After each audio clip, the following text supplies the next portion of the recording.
Okay, this is the final step of the bathroom, step 6, and this is the washing of the floors. Now remember, this is gonna happen when you're washing the floors of the whole house, right? It's not just gonna happen when you're in the bathroom.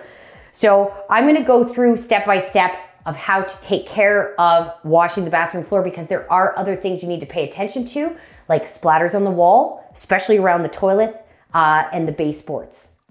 As we all know, the floors, or washing the floors, is the last and final step for every level of the house. So your bathroom floor, again, is the last step that you're gonna do in the bathroom. Always make sure that you're working your way from the back of the bathroom out the door, and this prevents you from walking all over your nice clean floor.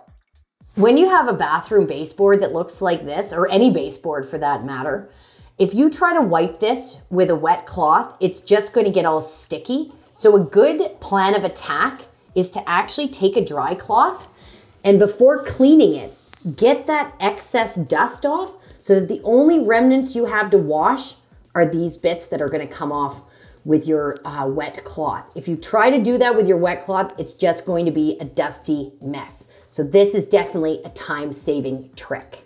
It's important to note though, you're going to use a dry cloth to get the excess dust, but you still have to do it with a wet cloth. Your dry cloth is not going to get these gunky bits. That's where the wet cloth comes in. The dry cloth is only there to make your job a little bit easier and getting that excess off. Another good reason why you want a very clean toilet is because now we're really getting down and intimate in this tight little pee nook, okay? So when we're down here, we're gonna wash the floors, obviously, but it's also a great opportunity to check your mirrors because you're at a different angle. Do you see any cloudiness? Do you see any toothpaste? No? Great, you can move on. So what I'm gonna do in this area, I'm gonna pay attention to the baseboard, the top, and the actual surface of the baseboard, because this is where, especially when guys are peeing, it splatters. So it splatters on this wall over here. It's also gonna splatter along the cabinetry and this back area. So you really wanna make sure you get everything. I'm also gonna use that same trick with my dry cloth, and I'm gonna get the excess hair and dust off of there first before I start washing things and getting them wet. This is also another really good opportunity when you're down here, is to take a look at your toilet. Did you get everything? Did you get all the hair? Did you get all the dust with that dry cloth? Because if you did miss something, you're already down here. So you can easily just flick it off. So again, taking a second peek. So I've got my water ready, so let's get to it.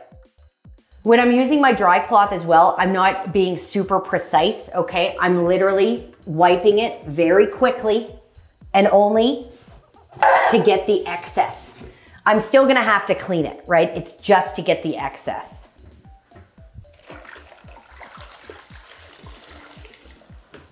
So we've got our mop water with our Lysol and water. We've got our nice clean cloth ready to go for the floor. So first I'm gonna tackle the wall. I'm gonna tackle the top of that baseboard. And again, same theme. I've got my hand all wrapped. Then I'm gonna get the actual baseboard. And now the floor, all the way behind the toilet on this side. Let's rinse. Look at the dust and the debris coming off. Like everything, I've done the edges, and now I'm going to do the middle. The edge of the toilet. You really want to get your fingers as well under that lip and get that cloth under there. Okay, rinse again. And now I'm gonna tackle that wall I've been telling you about that's pee covered, because it is. Same motion, guys, that S motion. Okay, sticking my hand, getting that back wall, going along the baseboard, going along the water connection, getting all of the little nooks and crannies because it gets yucky. And then the actual baseboard, Again, with my cloth wrapped up, now I can come along the other side of the toilet all the way to the back. S motion to collect any lint and hair that wasn't picked up in the vacuuming process.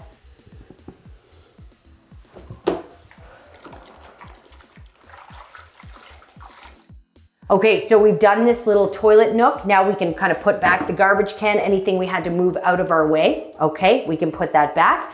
And now we're just gonna work our way out of the room, getting those baseboards and getting the rest of the floor.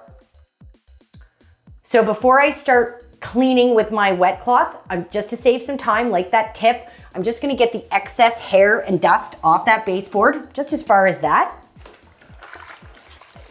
And the same thing, we're doing the edges and then the middle. So edges.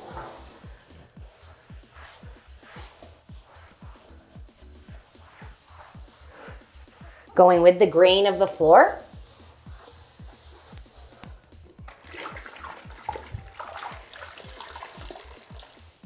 Now I'm gonna come, make sure I get the baseboard. And again, this is your opportunity. Do you see any little spills? Any flecks? Okay, same thing. And just keep pulling, keep moving your way back. And again, with that S motion, so you're collecting anything that you would have missed when you vacuumed previously. So again, remember that S motion, just to make sure you're collecting anything you may have missed while vacuuming. So one thing, what I like about doing the baseboard and the edges as well first, is that now I don't have to worry about getting in there. I've already done it, and now I can just work my way toward the cabinetry.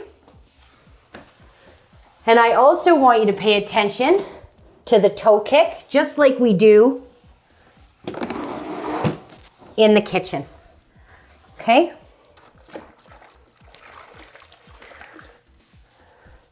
And moving yourself back all the way out. Get your bucket out of the way.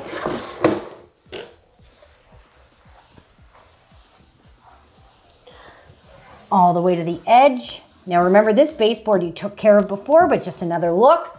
Another look at the cabinetry. You've already cleaned it. But again, take that second look. That S motion. And now you have a perfectly cleaned floor and you know everything is done. You do not need to come back in here and you don't have any footprints on the floor. And when you're all done with your bucket of water, you dump it in the toilet and nowhere else, please.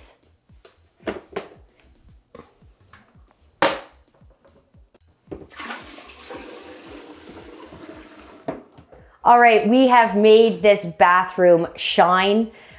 Those 6 steps just need to be repeated in every bathroom to make sure that it is 100% every time. And although bathrooms do appear different, they all contain the same things. And it's about the process and making sure that you're doing things in a methodical way. So yeah, let's make every bathroom shine.